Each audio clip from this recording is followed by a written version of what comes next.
공급 의료 체계 유지를 위해서 한국 정부가 충분한 지원을 했는가? 이 부분이 아까 그 의대 교육의 지원과 또 맞물리는 문제 같습니다. 교수님 어떻게 생각하시는지요? 사실 응급실 뺑뺑이라는 이야기들이 몇 년 전부터 나오기 시작을 했습니다. 예. 그 이면에는 응급의료 체계에 대한 충분한 지원이 있었느냐, 정부는 얼마나 지원을 했느냐라는 부분을 우리가 좀 고민을 해봐야 되는데요.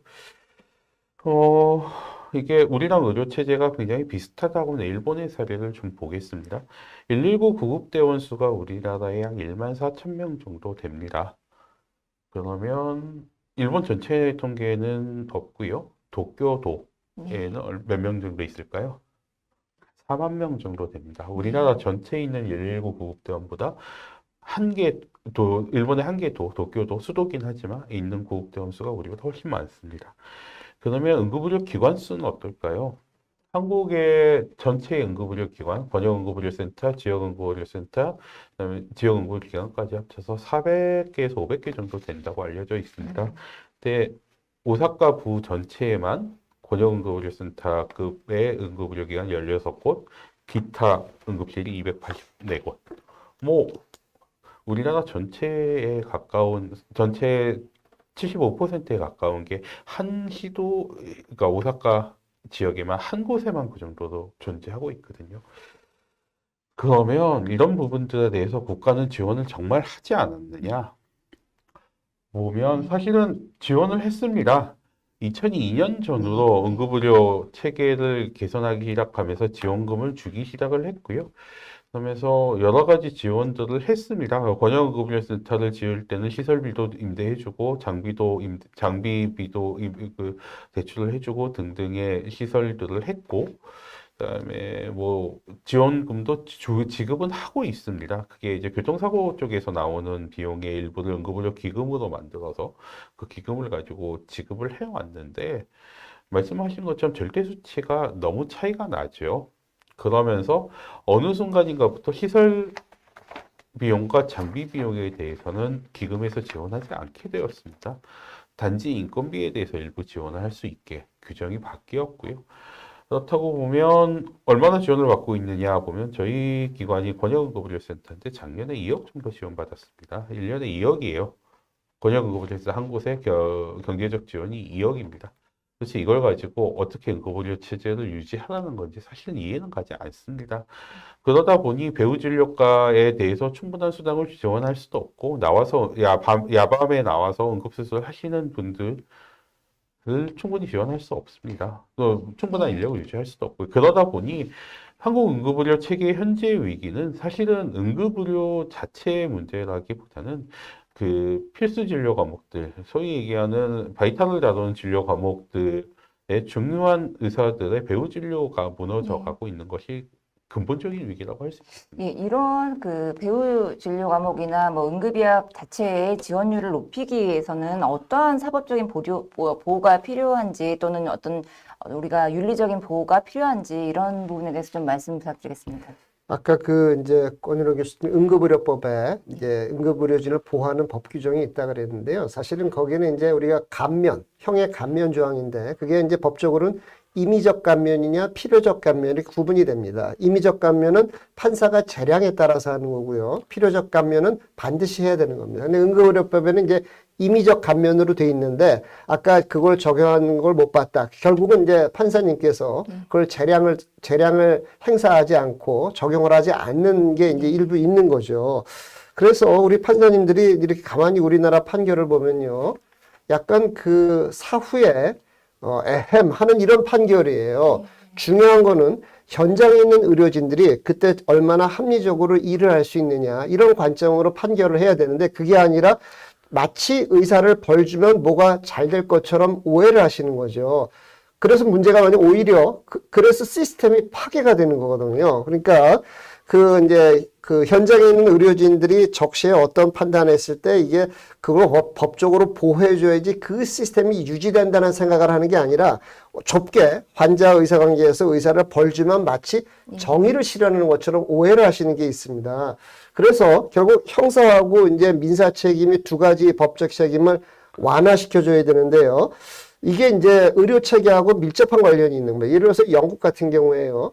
이제 내셔널 서비스가 있고 프라이빗 케어가 있는데 프라이빗 케어에서 일하는 사람은 알아서 자기가 해결하는 겁니다. 국가가 개입할 필요가 없어요. 하지만 공적 의료 시스템에서 일하는 사람들이라든지 개원이들도 여기랑 계약을 맺고 지원하는 건 사고가 났을 때 보호를 해줍니다. 그러니까 프라이빗과 퍼블릭을 구별해서 이걸 잘 보호를 해줘야 되는 거죠. 그게 공공의료 시스템을 잘 만드는 거거든요. 그런데 이제 우리나라 이제 그 법원의 어떤 걸 보면 우리가 민사나 형사를 했을 때 형법에 의해서 재판을 받고 또 민법에서 재판을 받는데요. 현대법은 단독으로 민법과 형법만 있는 게 아니거든요. 무슨 얘기냐면 이미 우리나라 의료 시스템의 전 세계 많은 의료는 국가가 개입을 합니다. 국가가 의료법이라든지 국민건강법을 통해서 개입을 하게 돼 있거든요. 그러니까 진료보복 안 돼. 의료수가 싸게 해. 이미 이렇게 개입이 들어와 있는데 판사님들은 그거가 눈에 안 들어오는 거예요. 눈에 안 들어오니까 이것만 갖고 판단하다 보니까 이게 이제 여러 가지 현실과 안 맞는 게 있습니다. 그래서 또 그중에 또 그래도 뭔가 이게 이상하다 그러시는 판사님들도 있거든요. 그래서 이제 의료사고가 났을 때 민사 책임의 경우에 공무원과 비슷하게 왜냐하면 공적인 어떤 건강보장 업무를 하다가 사고가 난 거는 국가가 배상을 해줘야 되지 않냐 이렇게 이제 말씀하시는 분들 일부 있거든요. 제가 보기엔 약간 글로벌 스탠다드 또는 앞뒤가 맞는 정책이 뭔지를 약간 고민하시는 법조인들이 있는 것 같아요. 많지는 않지만.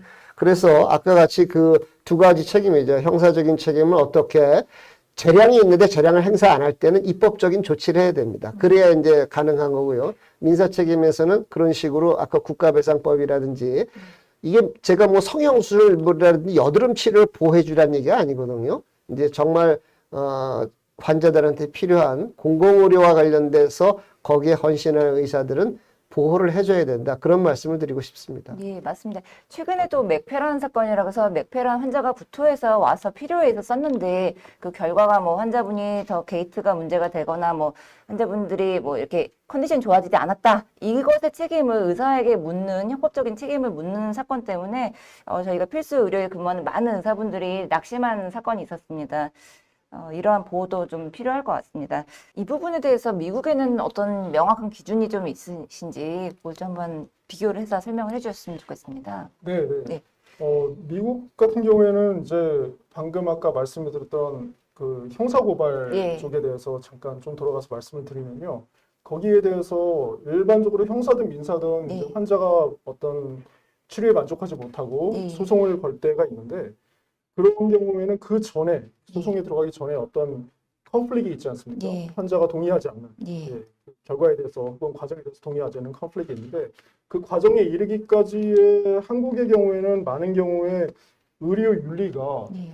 기준이 잡혀 있지 않다는 인상을 받았습니다. 물론 이제 한국에 의료 윤리 학자들이 계시고 법을 전공하시는 분들이 계시고 물론 좋은 판단을 내려주고 항상 토의를 하시겠지만 그럼에도 불구하고 제가 미국에서 경험했던 그런 의료 윤리의 그 객관성과 합리성 그리고 공정성은 상당히 한국에 비해서 명확하다는 인상을 받았습니다.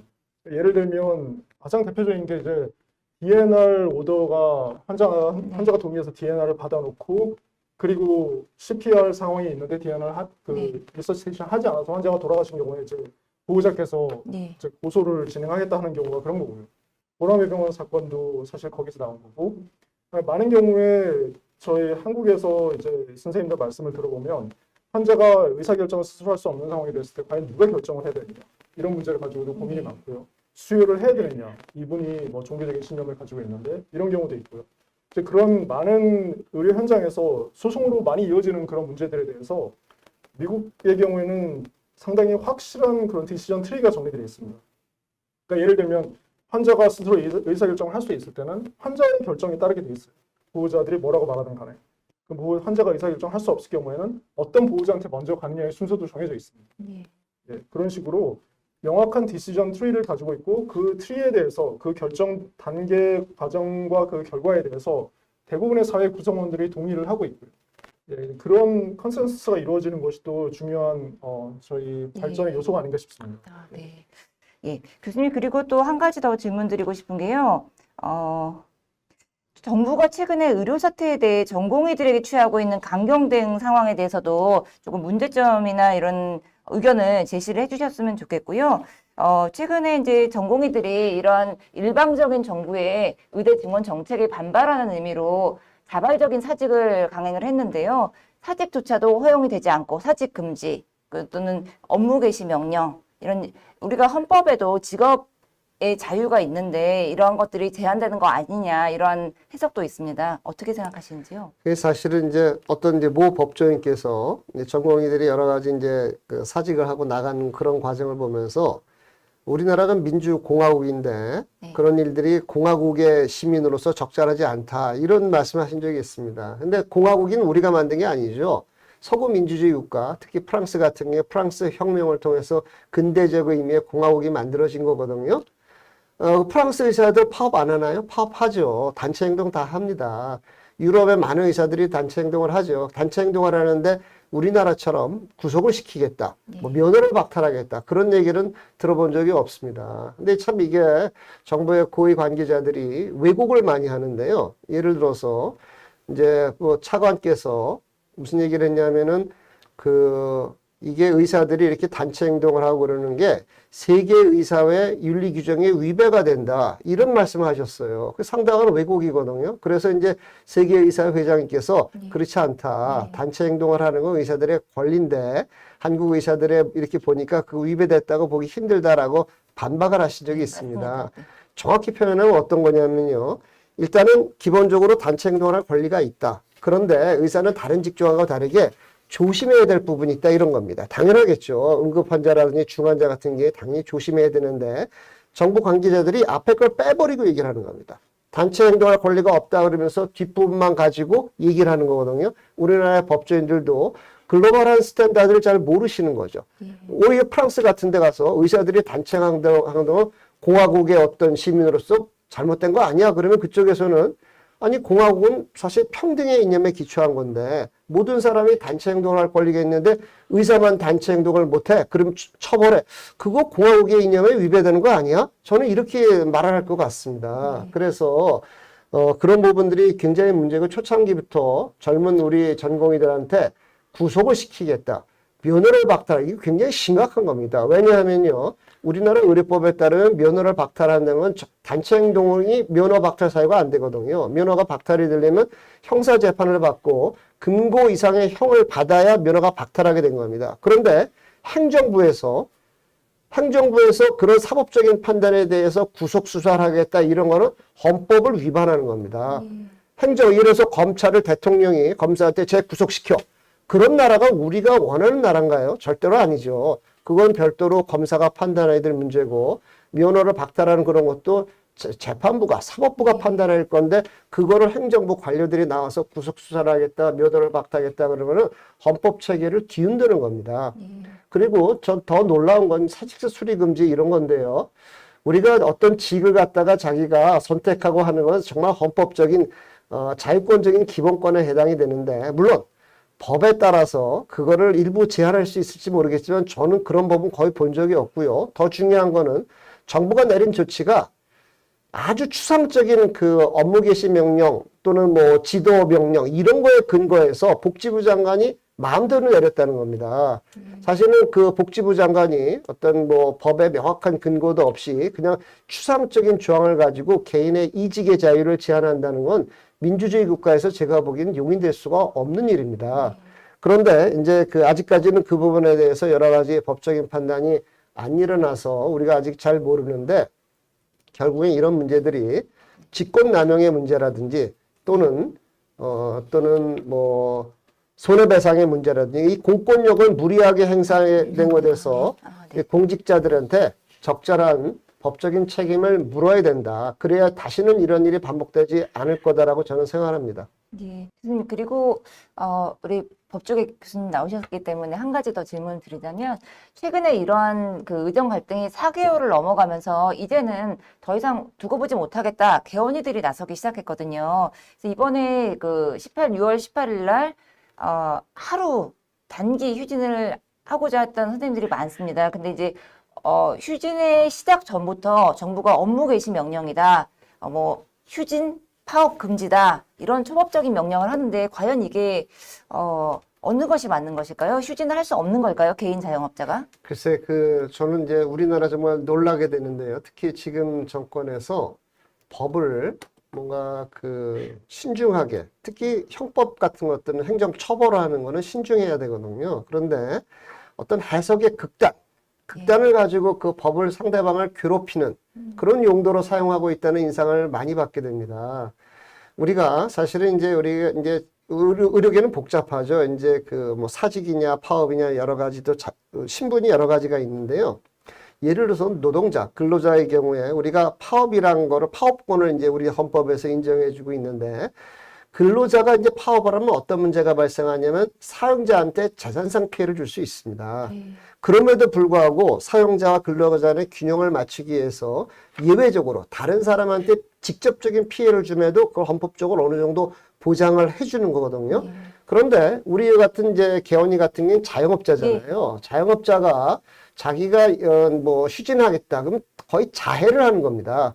자기의 재산상 손해를 감내하고 자신의 양심의 자유에 따라 하겠다 그러는데 그거를 처벌하는 나라가 있을까요? 저는 민주주의 국가에서 그런 나라 없을 거라고 생각합니다. 제가 다 찾아보진 않았지만은 제가 이제 여러 가지 이제 파업이나 그런 거 문헌을 보면은 그런 거를 문제 제기하는 나라는 없는 것 같습니다. 그래서 우리나라가 예를 들어서 이제 환자를 진료해 주는 어떤 의무는 예를 들어서 이제 환자가 있고 의사가 있고 국가가 있으면 그게 국가의 책임일 수는 있습니다. 그런데 그걸 민간인들한테 강제로 어떤 명령을 통해서 해결하려고 하는 것이 마치 이건 조선시대의 부역 같은 겁니다. 부역. 우리가 국민건강보험도 마찬가지인데 개인의 어떤 재산과 노력을 통해서 얻은 거를 국가적인 목적으로 강제로 동원, 너 강제로 건축 현장에 나가서 일해. 이게 비슷한 게 바로 우리나라 시스템인 겁니다. 문제는 그런 부분들의 어떤 그 문제에 대해서 우리 사회의 어떤 주류 계층이라든지 법조인들이 그 문제의 심각성을 잘 모르고 있다. 이건 의료계만의 문제가 아닙니다. 우리나라 사회가 정말 법치국가 민주주의로 나가는 시금석인데 아쉽게도 언론이라든지 법조인들이 그 문제를 잘 이해 못하는 것이 매우 안타깝게 생각합니다. 6월 18일 그 단기 휴진 이후에 여파가 사실은 개헌가에도 좀 있는 편인데요. 예를 들면 그날 일일 휴진을 하신 선생님들 계시고 또는 뭐 진료 일정이 있거나 예약이 있어서 오후만 휴진을 하신 선생님들이 있습니다. 사실은 이런 경우에는 업무 시간의 조정이라고 보는 개념이거든요. 환자와 어쨌든 개인적으로 운영하는 그 개인 클리닉의 선생님들의 둘의 관계이기 때문에 내가 업무 시간을 조정해서 예약된 환자를 적절한 시간에 봐주고 피해가 발생하지 않도록 하고 또는 환자가 오셨을 때 돌아가지 않도록 적절히 게시해서 뭐 네이버 플레이스나 뭐 문 앞에 게시하거나 이런 또 문자를 보내주시거나 환자의 편의성을 존중해주면서 어떻게 보면 개헌위의 의사 표현을 하신 거거든요. 그런데 그 다음날 되니까 벌써 이렇게 블랙리스트가 돌아다니고 또는 이 병원은 파업에 휴진에 참여한 병원이다 이러면서 마녀사냥이 되는 현상을 보고 있는데요. 이런 것들에 대해서 이런 여론에 대해서 좀 어떻게 생각하시는지 그런 부분을 좀 말씀 부탁드립니다. 그 여론을 뭐 우리가 만들 수 있는 건 아니죠. 그 안타까운 부분이죠. 안타까운 부분인데 결국 나라 전체가 좀 시민의식이라든지 이런 것들이 발전해야 된다고 생각합니다. 이게 항상 민간인과 공무원 이런 걸 좀 분별을 해야 되겠죠. 민간인과 그 공무원이라든지 국가기관을 구별해야 되는데 우리는 그 민간 의사들을 마치 공무원 또는 공무원보다 못한 존재 비슷하게 인식하는 경우가 많습니다. 그거는 아니거든요. 그래서 이런 부분에 있어서 우리가 글로벌 스탠다드가 뭔지를 서로 이해하는 게 굉장히 중요합니다. 우리가 약을 개발할 때도 이미 글로벌 스탠드가 있죠. 의료 분야에서는 임상시험이나 글로벌 스탠드를 제일 잘 이해하는 직종이 아마도 의료진들일 겁니다. 그래서 이런 부분에 대해서 이제 환자의 보호도 중요한데 동시에 또 의사들의 개인적 자유라든지 영업의 자유 이런 것도 굉장히 중요하거든요. 예를 들자면 우리가 진료 거부 금지 이런 것만 해도 굉장히 다른데요. 다른 나라는 통상적으로 응급 환자에 대해서만 진료 거부 금지를 정합니다. 왜냐하면 의사도 자유인이기 때문에 내가 저 환자가 특별히 뭐 차별이라든지 그런 문제가 아닌 이상은 내가 진료를 못하겠다면 못하는 거거든요. 그런데 우리나라는 이제 응급 환자뿐만 아니라 의료법의 일반적인 환자에 대해서 진료 거부 금지를 조항을 두고 있는 아주 특이한 나라입니다. 그래서 이런 부분들이 글로벌 스탠다드나 이런 게 굉장히 괴리되어 있는 갈라파고스 의료제도입니다. 그래서 이런 부분에 대해서 어떤 뭐랄까 국민들도 좀 많이 이해를 해주시면 좋을 것 같고 시민사회에서 이게 의사만의 문제가 아니다. 우리 사회가 좀 더 발전해 나가는 그런 어떤 과정이란 거를 좀 이해해서 그 뭐 여론을 좀 이렇게 합리적인 방향으로 이끄는 그런 노력들이 필요하지 않을까 생각이 네, 됩니다. 맞습니다.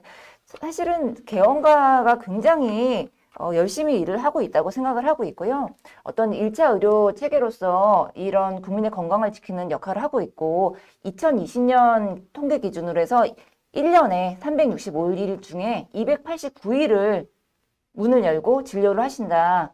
이거는 남녀노소 의사를 다 통계를 했을 때 평균적인 수치입니다. 그럼 굉장히 주 5일 이상 일을 하고 계시는 건데요. 최근에는 또 주 6일 의무 근무제 이런 법안도 발의되고 있다고 들었습니다. 지금 또 대두되고 있는 문제 중에 하나가 지역 의료 불균형이나 또는 그 지역의 응급실이 폐쇄되는 문제가 많이 보도가 되고 있습니다. 그러니 이런 부분을 개선하기 위해서 정책적인 지원이 있는지와 그리고 또 이러한 지역 의료 불균형과 응급의료 체계를 개선하기 위한 좀 생각하시는 방안이 있으신지요? 굉장히 어려운 문제인데요. 지역의 병원이 왜 사라질까요? 제가 생각하기에는 지역의 인프라 자체가 인구도 없고 또 뭐 은행도 없고 학교도 없고 이 병원이 유지될 수 있는 기본 자체의 환자 수가 유입이 되지 않기 때문이라고 생각을 합니다. 제일 중요한 문제거든요. 네. 병원을 유지할 수 있을 만한 환자 수가 없기 때문에 네. 인프라가 붕괴되는 거거든요. 사실 미국도 네. 아까 윤종 교수님 얘기하셨지만 70% 정도가 의료가 언더서브 된다고 이야기하셨는데 점점 대한민국도 그렇게 될 겁니다. 근데 모든 사람들은 내 지역에 내가 항상 언제든지 가서 진료받을 수 있는 응급의료를 제공받을 희망하죠. 수 있는 네. 의료기관이 있기를 요구하는데 현실적으로 이제 인구가 고령화되고 감소되고 특히 지역의 인구가 감소되고 있는 시점에서는 현실적으로는 굉장히 어려운 이야기입니다. 뭐 산부인과를 지역에다 배치했는데 1년에 굉장히 적은 수의 분만밖에 하지 못했다. 사실 의사라는 직업은 어떻게 생각하실지 모르겠어요. 한 번 배운 걸 평생 써먹는 건 맞는데 평생 써먹기 위해서 그 계속 반복적으로 같은 시술, 술기, 수술을 해내야만 그 내 기술이 유지가 되거든요. 그런데 지역에서 그런 일들을 할 수 없는 환자 수가 적기 때문에 유지가 되지 않으면 그 지역에서 의사로서 일을 하기가 어려워지죠. 그래서 이 부분은 이제 장기적으로 고민해야 될 부분이지만 사실은 이제는 이송 체계를 현실화하고 그다음에 조금 더 빠른 이송 체계, 헬기 등등의 그 다른 이송 체계를 도입을 하고 그다음에 조금 더 병원급들은 응급의료 기관들은 조금 더 고직접화해서 아까도 말씀드렸지만 대기 비용을 지불해서라도 조금 좀 지역별로 그 모아서 갈 수 있는 형식으로 해야 됩니다. 사실 그렇게 갔어야 되는 부분들이 외상체계인데 외상체계가 초기에 5개에서 6개 정도의 권역에 외상센터를 두기로 했었는데 결국은 시도별로 외상센터가 배치가 됐죠. 이제 이런 식으로 이제 많이 많은 곳에다 두고 나니까 자원이 효율적으로 사용되지 못하는 것이 문제입니다. 응급의료 체계도 역시 마찬가지라고 생각합니다. 지금은 이제 한국이 계속 발전하고 인구가 늘어나고 해서 하는 시기가 지나서 이제 인구가 어느 그 고령화되고 지역에선 특히 인구가 감소되는 시기로 들어가기 때문에 이와 관련해서 새로운 대책이 마련되어야 됩니다. 사실 지역의 병원을 유지하는 게 아니라 그쪽에 있는 환자들이 어떻게 편하게 병원을 이용할 수 있는지 이런 부분 접근성을 제고해 주는 방향으로 체계가 개편이 되어야 된다고 생각하고요. 또 하나는 이제 지역에서 일을 할 수 있을 만큼 충분한 의사들이 남을 수 있도록 여러 가지 유인책들이 필요합니다. 그런데 사실 제가 우리나라 제2의 도시라고 있는 부산에서 일을 하고 있음에도 불구하고 많은 의사들이 빠져나가고 있죠. 그 부산 자체가 인구가 감소하고 있거든요. 고령화하고 인구가 감소하고 있거든요. 이제 이런 부분에 대한 대책들을 다른 방식으로 풀어나가야 하는데 지금 아직까지도 기본적으로는 그 병원을 지역에 두어야 한다. 30분 이내에 도착해야 한다. 30분 이내에 병원을 도착시킬 수 있는 방법이 병원이 거기 있어서가 아니라 새로운 획기적인 교통수단, 헬기 이송이라든가 다른 방법들로 이송할 수 네. 있는 접근성을 제고할 수 있도록 하는 다른 정책이 이제는 필요한 시점이라고 네, 생각합니다. 정부의 정책에 필요한 시점이죠. 네. 추가적으로 좀 말씀드리고 싶은 게 우리가 이런 대책을 마련하는 데 있어서 공공과 민간을 좀 구별해야 됩니다. 예를 들자면요. 우리가 이제 환자 수 중요하죠. 중요한데 우리가 학교를 보면요. 학교를 보면은 지방에 학생 수가 2명 있는데 학교를 유지한다. 이렇게 하고 있거든요. 학생들로부터 돈을 받아서 그걸 유지를 할까요? 그렇지 않은 거죠. 그죠. 교육이라고 하는 거를 네. 어떤 권리를 인정하기 위해서 국가가 재정을 투입해서 유지하는 겁니다. 그래서 우리가 이제 소방서 같은 경우에도요, 우리가 소방서를 운영하려면 재원이 필요할 텐데, 소방서 출동 한 번 하는데 피를 얼마 받아서 운영을 하나요? 그렇지 않은 겁니다. 소방서라고 하는 걸 유지하기 위해서 국가가 재원을 투입하고, 그거는 공공 시스템으로서 국가가 거기 돈을 지불하는 겁니다.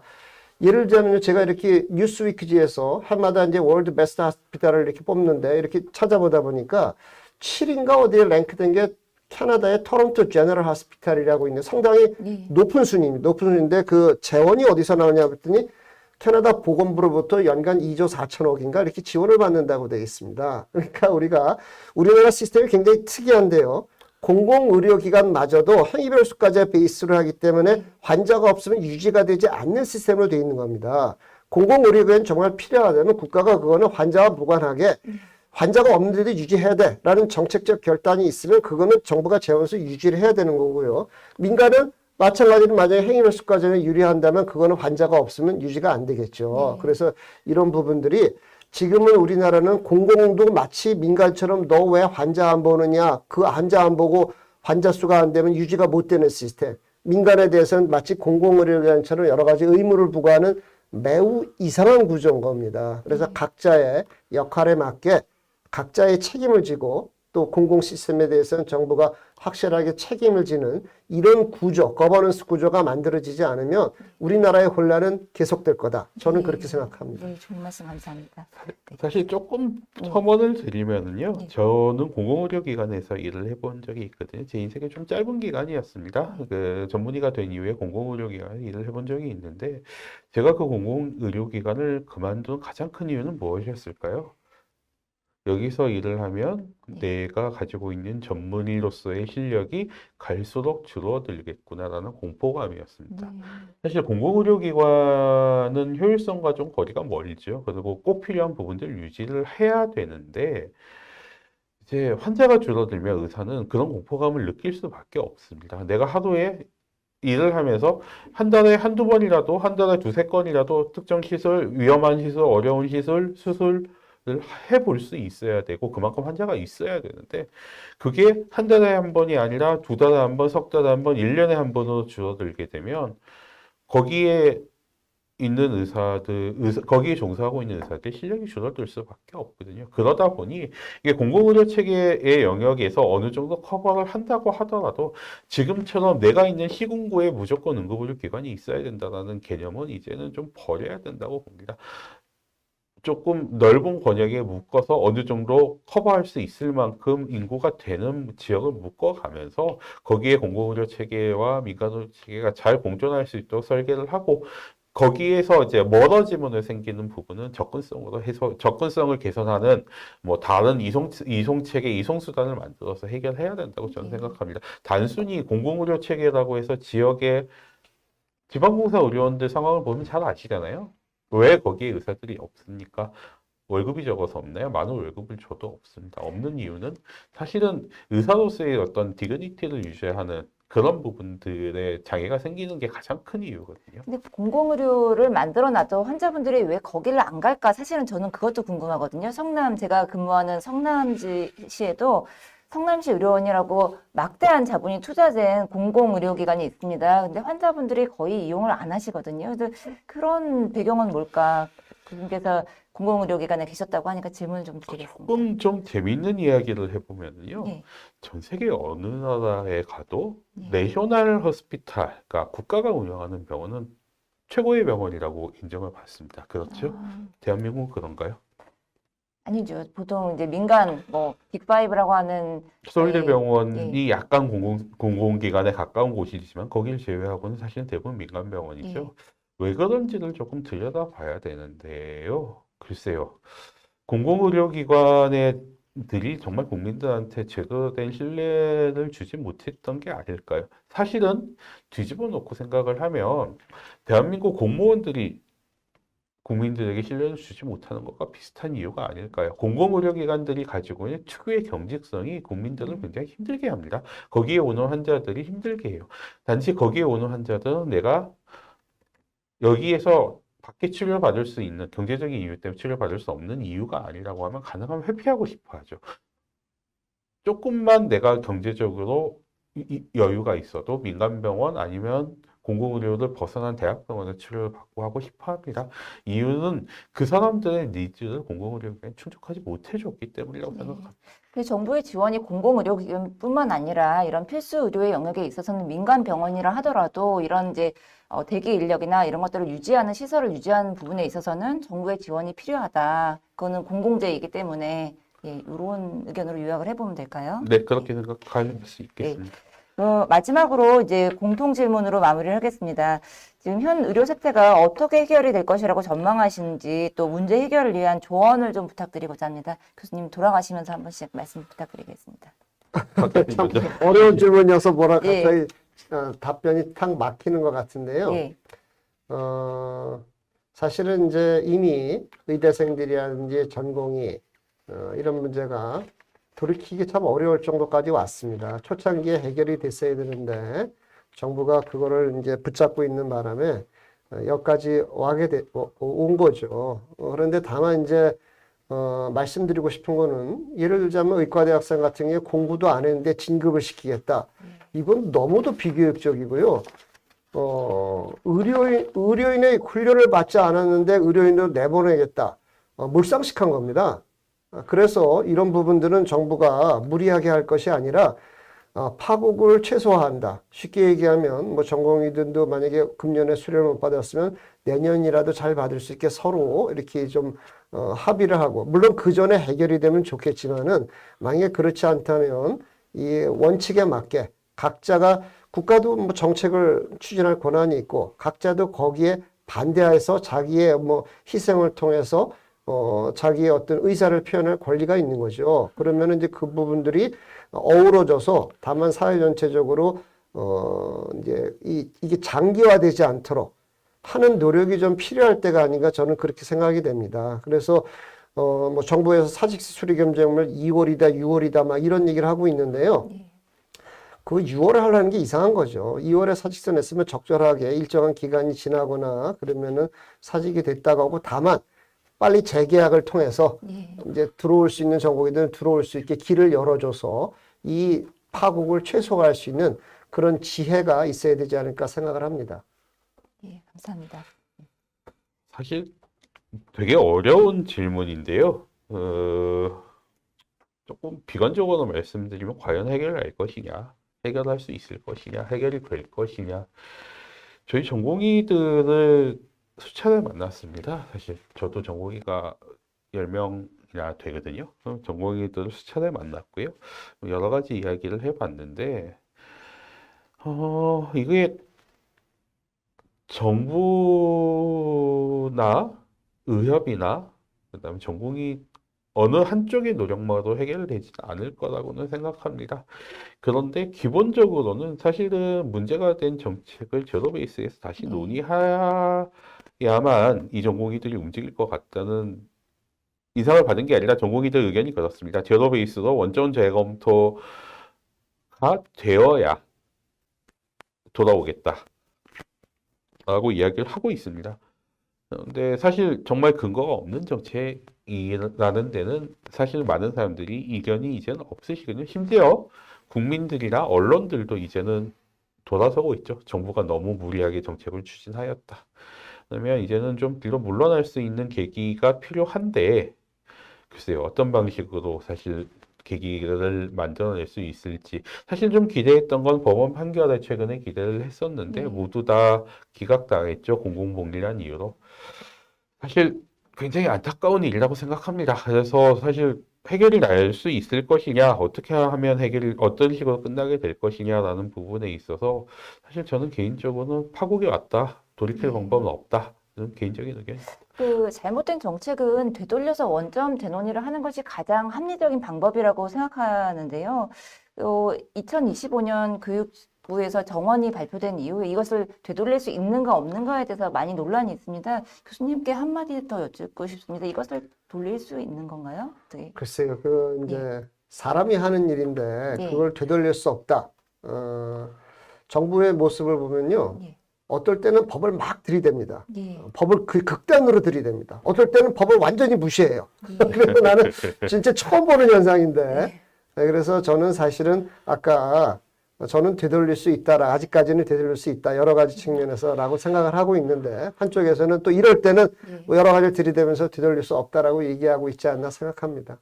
사실 현 정부뿐만 아니라 역대 정부가 보건의료 정책에 있어서는 말이 안 되는 그 정말 이해할 수 없는 이게 정책적으로 과연 실현 가능한가 하는 부분들의 정책을 들고 나와서 뭐 대표적인 게 2013년에 응당법 사태였던 것 같아요. 응급실 당직 제도 사태였던 그런 것 게 같은데, 있어요? 예, 응당법 사태였었는데 말이 안 되는. 어떤 건지 한번 설명 좀. 그건 뭐 응급실에 당직 의사가 콜을 받아야 되고 받지 않으면 처벌할 수 있다. 뭐 이런 아. 정도의 그 초안을 들고 나왔다가 굉장히 문제가 됐습니다.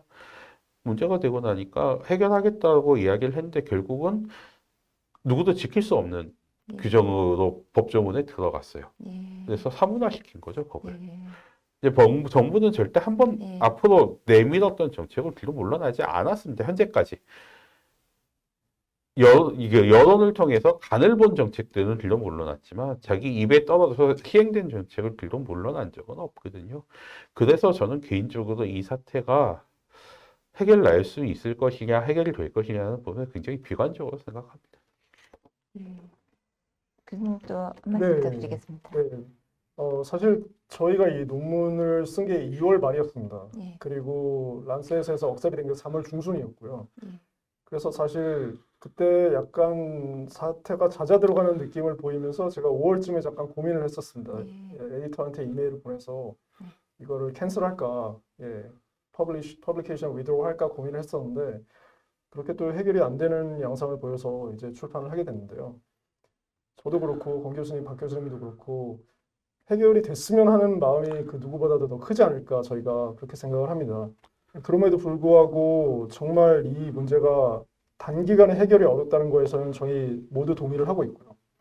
그 이후로는 방금 말씀드린 그런 여러 가지 수가라든가 혹은 사법적인 리스크라든가 그리고 정부가 법을 만들었을 때 그거를 정말 끝까지 밀어붙인다고 하는 그런 어떤 나름대로의 그 고집이랄까 이런 것도 있겠지만 더 크게 보자면 약간 국민적인 어떤 가치에 대한 의료와 그리고 의료를 행하는 그런 의료진들에 대한 그런 이해 그리고 생물학적인 불확정성에 대한 이해 그런 모든 것에 대한 국민적인 합리적인 어떤 함의가 있어야 되지 않나 하는 생각이 듭니다. 그런 걸 위해서는 시간이 좀 많이 걸릴 것 같고요. 지금 단순히 전공의 숫자를 늘린다고 해결되는 문제가 아니고 그 아래에 많은 문제들이 있음을 좀 알아주셨으면 하는 마음입니다. 예, 감사합니다.